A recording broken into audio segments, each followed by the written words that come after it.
ஓம் சாந்தி 30/5/2025 காலை முரளி பாப்தாதா மதுபன். பரமாத்மாவின் மகா வாக்கியம். இனிமையான குழந்தைகளே, நீங்கள் இப்பொழுது சாந்தி தாமம் சுகதாமம் செல்லுவதற்காக ஈஸ்வரிய தாமத்தில் அமர்ந்துள்ளீர்கள். இது உண்மையான சங்கமாகும். இங்கு நீங்கள் புருஷோத்தமர்களாக ஆகிக் கொண்டிருக்கிறீர்கள். கேள்வி: குழந்தைகளாகிய நீங்கள் தந்தையை விட உயர்ந்தவர்களாக இருக்கிறீர்கள், தாழ்ந்தவர்கள் அல்ல. எப்படி? பதில்: பாபா சொல்கிறார், குழந்தைகளே, நான் உலகத்திற்கு எஜமானர் ஆகுவதில்லை. உங்களை உலகத்திற்கு எஜமானர்களாகவும் பிரம்மாண்டத்திற்கு எஜமானர்களாகவும் மாற்றுகின்றேன். உயர்ந்ததிலும் உயர்ந்த தந்தையாகிய நான் குழந்தைகளாகிய உங்களுக்கு நமஸ்காரம் செய்கிறேன். எனவே நீங்கள் என்னை விட உயர்ந்தவர்களாக இருக்கிறீர்கள். நான் எஜமானர்களாகிய உங்களுக்கு சலாம் போடுகின்றேன். பிறகு நீங்கள் அவ்வாறு மாற்றக்கூடிய தந்தைக்கு சலாம் போடுகிறீர்கள். ஓம் சாந்தி. இனிமேலும் இனிமையான ஆன்மீக குழந்தைகளுக்கு நமஸ்காரம். பாபா நமஸ்காரம் என்று பதிலுக்கு கூறுவதில்லை. ஏனென்றால் தந்தை நம்மை பிரம்மாண்டத்திற்கும் எஜமானர்களாக ஆக்குகிறார், மேலும் உலகத்திற்கும் எஜமானர்களாக ஆக்குகிறார் என்பதை குழந்தைகள் தெரிந்துள்ளீர்கள். தந்தை வெறும் பிரம்மாண்டத்திற்கு மட்டும் எஜமானராக உள்ளார், உலகத்திற்கு எஜமானராக ஆகுவதில்லை. குழந்தைகளை பிரம்மாண்டத்திற்கும் உலகத்திற்கும் எஜமானர்களாக ஆக்குகிறார். எனவே பெரியவர்களாக யார் இருக்கின்றனர்? குழந்தைகள்தான் பெரியவர்களாக இருக்கின்றனர், இல்லையா? தந்தை சொல்கிறாங்க, பாபா நமக்கு நமஸ்காரம் பண்ணும்போது நாம் அவருக்கு நமஸ்காரம் பண்ணணும். ஆனால் பதிலுக்கு நம்ம கூற மாட்டேங்கிறோம். ஏன்னா தந்தை நம்மளை அவரை விட உயர்ந்தவர்களாக ஆக்கி கொண்டு இருக்கிறார். பிரம்மாண்டத்திற்கும் எஜமானராக ஆக்குகிறாரு, இந்த முழு உலகத்திற்கும் சாக்கார உலகத்திற்கும் எஜமானராக மாற்றுகிறாரு. அவர் பிரம்மாண்டத்திற்கு மட்டும்தான் எஜமானர். இதில் பெரியவங்க யாருன்னு பார்க்கும்போது குழந்தைகளை தான் இன்றைக்கி வைக்கிறாரு பாபா. குழந்தைகள் பிறகு நமஸ்காரம் செய்கிறீர்கள். முதல்ல தந்தை தான் நமஸ்காரம் பண்ணுறாரு, அப்புறம்தான் குழந்தைகள் நமஸ்காரம் பண்ணுறீங்க. பாபா, நீங்கள் தான் எங்களை பிரம்மாண்டத்திற்கும் உலகத்திற்கும் எஜமானர்களாக ஆக்குகிறீர்கள், எனவே உங்களுக்கு நமஸ்காரம் என்கிறார்கள். குழந்தைகளுக்கு இதில் குஷி உள்ளது. யாருக்கு நம்பிக்கை இருக்கிறதோ அவர்களுக்கு குஷி இருக்கும். நம்பிக்கை இல்லாமல் இங்கு யாரும் வரவும் முடியாது. இங்கு வரக்கூடிய ஒவ்வொருவரும் நாம் எந்த ஒரு மனித குருவிடம் செல்லுவதில்லை என்பதை தெரிந்துள்ளீர்கள். நீங்களோ ஆன்மீக தந்தை, ஆன்மீக டீச்சர், ஆன்மீக சத்குருவிடம் வந்துள்ளீர்கள். அனைத்து ஆத்மாக்களுக்கும் தந்தை ஒரே ஒரு நிராகார தந்தைதான் என்பதை யார் நன்றாக படிக்கிறார்களோ எழுதுகிறார்களோ அவர்கள்தான் புரிந்து கொள்ள முடியும். இந்த ஞான படிப்பை யார் நல்லா படிக்கிறாங்களோ, இதில் யார் நல்லா தேர்ச்சி அடைகிறாங்களோ அவங்க தான் புரிந்து கொள்ள முடியும் அப்படின்னு தந்தை சொல்லிகிட்ருக்கிறாங்க. அந்த தந்தை இங்கு அப்பா, டீச்சர், சத்குருவாக ஆகியிருக்கிறார். தந்தை அமர்ந்து புரிய வைக்கிறார். இதுவோ ராவண ராஜ்யமாகும். படங்களிலும் தெளிவாக காண்பிக்கப்பட்டுள்ளது. குழந்தைகளின் புத்தியில் நாம் புருஷோத்தம சங்கமிகத்தில் இருக்கின்றோம் என்பது இருக்கிறது. தந்தை புருஷோத்தமர்களாக மாற்றுவதற்குத்தான் வந்துள்ளார். எவ்வாறு வக்கீல், டாக்டர் படிப்பு படிக்கிறார்கள், அதனால் பதவியும் பெறுகிறார்கள். இந்த படிப்பு மூலம் இவ்வாறு நாம் ஆகிறோம் என்பதை புரிந்துள்ளனர். இங்கு நீங்கள் உண்மையான சங்கத்தில் அமர்ந்திருக்கிறீர்கள். இந்த சங்கத்தினால் சுகதாமம் செல்கிறீர்கள். உண்மையான இடம் தாமம் 2 உள்ளது. ஒன்று சுகதாமம், மற்றொன்று சாந்தி தாமம். இது ஈஸ்வரிய தாமம் ஆகும். பரந்தாமம் அது சாந்தி தாமம், சுகதாமம் அது சத்தியுகம். 2 தாமம். உண்மையிலும் இந்த 2 தாமங்கள் உள்ளது. இப்போ நாம் இங்கே இருக்கிற இந்த தாமத்தினுடைய பேர் ஈஸ்வரிய தாமம் ஆகும். தந்தை படைப்பவராக உள்ளார். யார் தந்தை மூலம் நன்றாக புரிந்து கொண்டு புத்திசாலிகளாக ஆகி விடுகிறார்களோ அவர்களுடைய கடமை சேவை செய்வது. இந்த ஞானத்தை யார் நல்லா புரிந்து கொண்டு புத்திசாலிகளாக ஆகியிருக்கிறாங்களோ அவங்க என்ன செய்யணும்னா சும்மா இருக்கக்கூடாது, சேவை செய்யணும். அதுதான் அவங்களுடைய கடமை அப்படின்னு தந்தை சொல்கிறாரு. தந்தை சொல்கிறார், நீங்கள் இப்பொழுது புரிந்து கொண்டு புத்திசாலிகளாக ஆகிவிட்டதால் சிவன் கோயிலுக்கு சென்று புரிய வையுங்கள் என்று. பழம், மலர், வெண்ணெய், நெய், எரிக்கம்பூ, ரோஜா மலர்கள் இவ்வாறு விதவிதமாக சிவனுக்கு ஏன் அர்ப்பணிக்கின்றார்கள் என்பதை அங்கு சென்று சொல்ல வேண்டும். கிருஷ்ணரின் கோயிலில் எரிக்கம்பூ போன்றவை போடுவதில்லை. அங்கு மிகவும் அழகான நல்ல மலர்களைத்தான் எடுத்துச் செல்கின்றனர். சிவனுக்கு முன்னால் எரிக்கம்பூ, ரோஜா மலர்கள் போடுகிறார்கள். அர்த்தத்தை யாருமே தெரிந்து கொள்வதில்லை. அதனுடைய அர்த்தம் என்ன? சிவனுடைய குழந்தைகள் பலதரப்பட்டதனராக இருக்கின்றார்கள் இல்லையா? சாதாரணமாக இருக்கிறவங்கள தான் தந்தை ஒரு மேன்மையான மனிதர்களாக, உத்தமர்களாக மாற்றுறாரு. அதனால அவர்கிட்ட எல்லா விதமான குழந்தைகளும் இங்கே இருக்கின்றனர். இப்போ இதனுடைய அர்த்தம் தெரியாமலேயே சிவன் கோயிலுக்கு போய் பூஜை பண்ணிக்கிட்டு இருக்காங்க அப்படின்னு தந்தை சொல்லிகிட்டு இருக்காங்க. இந்த சமயத்தில் குழந்தைகளுக்கு தந்தை படிப்பிக்கின்றார். எந்த மனிதர்களும் இங்கு படிப்பிக்கவில்லை. முழு உலகத்திலும் மனிதர்களுக்கு படிப்பிக்கின்றனர். உங்களுக்கு பகவான் படிப்பிக்கின்றார். லக்ஷ்மி நாராயணருக்கு கூட பகவான் என்று சொல்ல முடியாது. அவர்களை தேவி தேவதைகள் என்று சொல்லப்படுகிறது. இந்த பிரம்மா, விஷ்ணு, சங்கரர் கூட தேவதைகள் தான். பகவான் ஒரே ஒரு தந்தை தான். அவர் அனைத்து ஆத்மாக்களுக்கும் தந்தையாவார். அவருடைய உண்மையான பெயர் சிவன் என்பதாகும். குழந்தைகளாகிய நீங்கள் சாலி கிராமங்கள். ஆத்மாவிற்குத்தான் சாலி கிராமம் என்று சொல்லப்படுகிறது. சிவன் என்று பரமாத்மாவிற்கு சொல்லப்படுகிறது. ஒரு தந்தையின் குழந்தைகள்தான் நாம், சகோதர சகோதரர்கள். பிறகு சகோதர சகோதரிகள் என்று எப்படி ஆனீர்கள்? இந்த பிரஜாபிதா பிரம்மா வாயின் மூலமாக பிரஜைகள் படைக்கப்படுகின்றனர். எனவே பிராமணர், பிராமணிகள் ஆகிவிட்டீர்கள். நாம் பிரஜாபிதா பிரம்மாவினுடைய குழந்தைகளாக இருக்கின்றோம். எனவே பிகே என்று அழைக்கப்படுகின்றீர்கள்.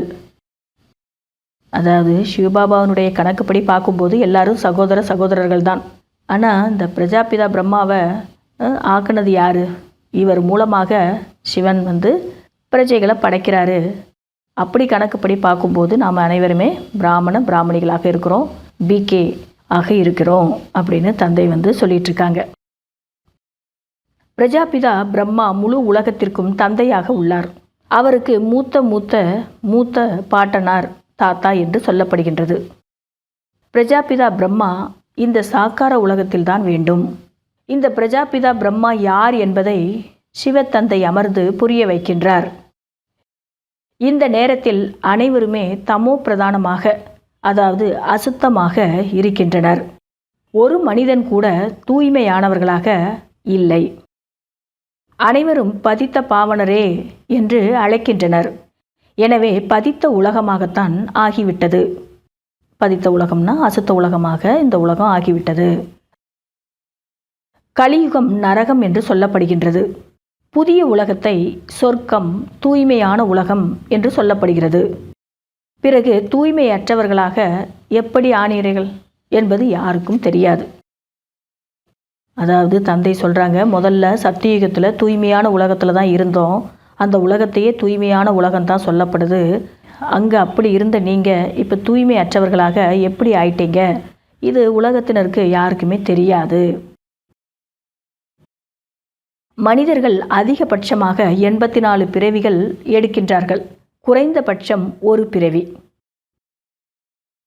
பாரத நாடு ஒருபொழுதும் அழியாத நாடாக இருக்கிறது. மற்றபடி அனைத்து கண்டங்களும் அழிந்துவிடும். இப்பொழுது ஆதிசனார்த்தன தேவி தேவதா தர்மம் மறைந்துள்ளது. யாரும் தன்னை தேவதைகள் என்று சொல்ல முடியாது. ஏனென்றால் சதோ பிரதானமாக தூய்மையாக இருந்தார்கள். இப்பொழுது அனைவரும் தூய்மை இல்லாமல் பூஜாரிகளாக ஆகிவிட்டனர். இதையும் தந்தை அமர்ந்து புரிய வைக்கின்றார். தேவதைகள் அப்படின்னு சொல்லிட்டு இப்போ யாரையும் நம்ம சொல்ல முடியாது.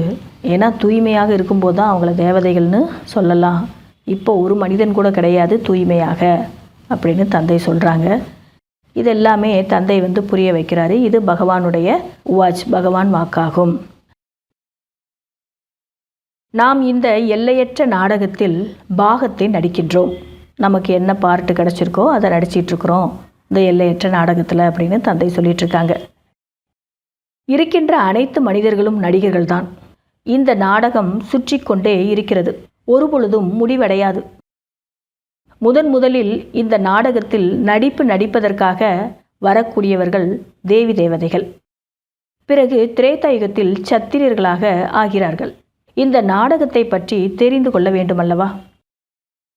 நடிகர்களாக இருக்கிறாங்க, கண்டிப்பாக இந்த நாடகத்தை பற்றி தெரிஞ்சிருக்கணும் இல்லையா அப்படின்னு தந்தை சொல்லிட்டு இருக்காங்க. இதுவோ முள்ளுக்காடாக இருக்கிறது. அனைத்து மனிதர்களும் துக்கத்தில் இருக்கின்றனர். கலியுகத்திற்கு பிறகு சத்தியுகம் வருகிறது. கலியுகத்தில் அநேக மனிதர்கள் இருக்கிறார்கள். சத்தியுகத்தில் எத்தனை பேர் இருப்பார்கள்? மிகவும் குறைவாகத்தான் இருப்பார்கள். இப்போ எண்ணிக்கை ஜாஸ்தி ஆகிட்டே இருக்குது. மரம் வளர்றது போல். இப்போ முதல்ல மரம் சின்னதாக தானே இருந்திருக்கும். அதை போல் தந்தை சொல்கிறாங்க, சத்தியுகத்தில் எத்தனை பேர் இருந்திருப்பாங்கன்னா ரொம்ப கம்மி தான். குழந்தைகள் தந்தை மூலமாக புது புது விஷயத்தை கேட்கிறீர்கள். அனைத்தையும் விட புதுமையான விஷயம் மனித நிலையிலிருந்து தேவதையாக ஆகிறீர்கள் என்பது. இப்பொழுது தந்தை புரிய வைக்கின்றார். ஒவ்வொரு 5000 வருடங்களுக்கும் பிறகும் இந்த பாரதத்தை சொர்க்கமாக மாற்றுவதற்காக தந்தை வருகிறார். ராவன் நரகமாக மாற்றுகின்றான். இப்பொழுது தந்தை கூறுகின்றார், மரணம் முன்னால் நின்று கொண்டிருக்கிறது. நீங்கள் வானப்பிரஸ்திகளாக இருக்கிறீர்கள். இப்பொழுது திரும்பி செல்ல வேண்டும். எனவே தன்னை ஆத்மா என உணர்ந்து என்னை மட்டும் நினைவு செய்தால் பாவம் பஸ்மமாகிவிடும். தந்தை சொல்கிறாங்க, இப்போ எல்லாருமே வீடு திரும்பும் நேரத்தில் இருக்கிறோம். சின்ன குழந்தைகளோ பெரியவங்களோ எல்லாருக்கும் அந்த வானப்பிரஸ்த நிலை ஏற்பட்டு விட்டது. அதனால் வீட்டுக்கு போகணும். அப்படி போயிட முடியாது. ஆத்மான்னு உணர்ந்து பாவத்தெல்லாம் பஸ்மம் பண்ணணும். தந்தையை நினைவு செய்யணும். அதெல்லாம் செய்துட்டு பாவத்தை பஸ்மம் பண்ணிவிட்டு வீடு திரும்பணும் அப்படின்னு தந்தை சொல்லிகிட்டு இருக்காங்க. நல்லது. இனிமேலும் இனிமையான காணாமல் போய் வெகுகாலம் கழித்து கண்டெடுக்கப்பட்ட செல்ல ஆன்மீக குழந்தைகளுக்கு ஆன்மீக தந்தையினுடைய காலை வணக்கம் மற்றும் நமஸ்காரம். ஆன்மீக குழந்தைகளுக்கு ஆன்மீக தந்தையினுடைய காலை வணக்கம் மற்றும் நமஸ்காரம். கடைபிடிக்க வேண்டிய முக்கியமான சாராம்சம். முதல் பாயிண்ட்டு, நாம் பிரம்மாவின் முக வம்சாவளி பிராமணர்களாக இருக்கின்றோம். ஸ்வயம் பகவான் நமக்கு மனித நிலையிலிருந்து தேவதையாக மாற்றக்கூடிய படிப்பினை படிக்க வைத்து கொண்டிருக்கிறார் என்ற போதை மற்றும் குஷியில் இருக்க வேண்டும். புருஷோத்தம சங்கம யுகத்தில் உயர்ந்தவர்களாக மாறக்கூடிய முயற்சி செய்ய வேண்டும். இரண்டாவது பாயிண்ட்டு, இப்பொழுது நாம் வானப்பிரஸ்த நிலையில் இருக்கின்றோம். மரணம் முன்னால் நின்று கொண்டு இருக்கின்றது. வீடு திரும்ப வேண்டும். ஆகையால் தந்தையின் நினைவின் மூலம் அனைத்து பாவங்களையும் அழித்துவிட வேண்டும். வரதானம். ஞானம் என்கிற சாவி மூலமாக பாக்கியத்தின் அளவில்லா கஜானாக்களை அடையக்கூடிய செல்வந்தர் ஆகுங்கள். சங்கம யுகத்தில் அனைத்து குழந்தைகளின் பாக்கியத்தை உருவாக்குவதற்காக ஞானம் என்கிற சாவி கிடைத்திருக்கிறது. இந்த சாவி போடுங்கள். எவ்வளவு முடியுமோ அவ்வளவு பாக்கியத்தினுடைய கஜானாக்களை அடையுங்கள்.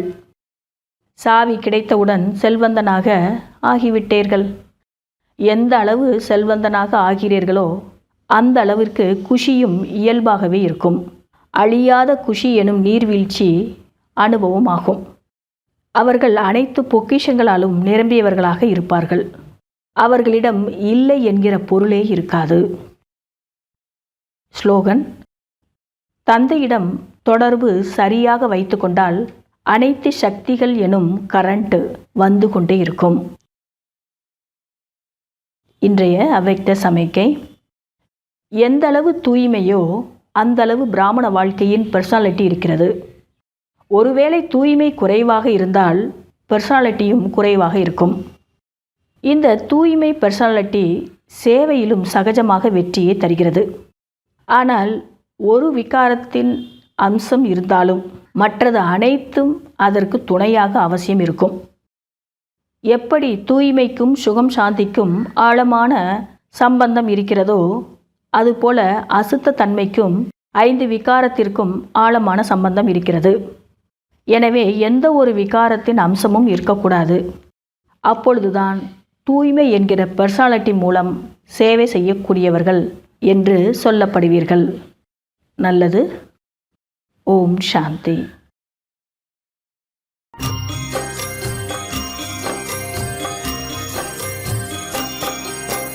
பாபா உன் ஞானத்திலே மூழ்கிடுவேனே, மூழ்கி தினமும் முத்தெடுத்து முடிசூடுவேனே. பாபா உன் ஞானத்திலே மூழ்கிடுவேனே, மூழ்கி தினமும் முத்தெடுத்து முடிசூடுவேனே. நரகமாமே உலகை சொர்க்கமாய் மாற்ற, சொர்க்கத்தில் நான் சென்று உலகத்தை ஆள. பாபா உன் சொல்படியே நாளும் நான் நடந்தே, எதிர்கால உலகத்திலே எஜமானனாவேன். பாபா உன் ஞானத்திலே மூழ்கிடுவேனே, மூழ்கி தினமும் முத்தெடுத்து முடிசூடுவேனே.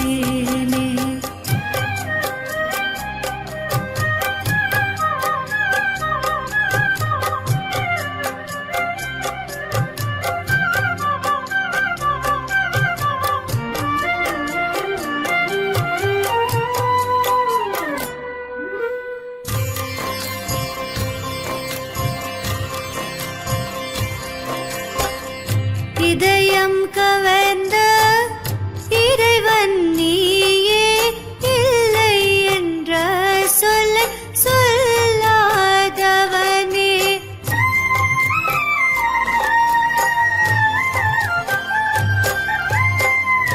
இதயம் கவர்ந்த இறைவன் நீயே, இல்லை என்ற சொல்ல சொல்லாதவனே. முள்ளையெல்லாம் மலர்களாய் மாற்ற வந்த தோட்டக்காரன் நீ மட்டும்தானே. பாபா உன் ஞானத்திலே மூழ்கிடுவேனே, மூழ்கி தினமும் முத்தெடுத்து முடிசூடுவேனே. பாபா உன் ஞானத்திலே மூழ்கிடுவேனே, மூழ்கி தினமும் முத்தெடுத்து முடிசூடுவேனே, மூழ்கி தினமும் முத்தெடுத்து முடிசூடுவேனே.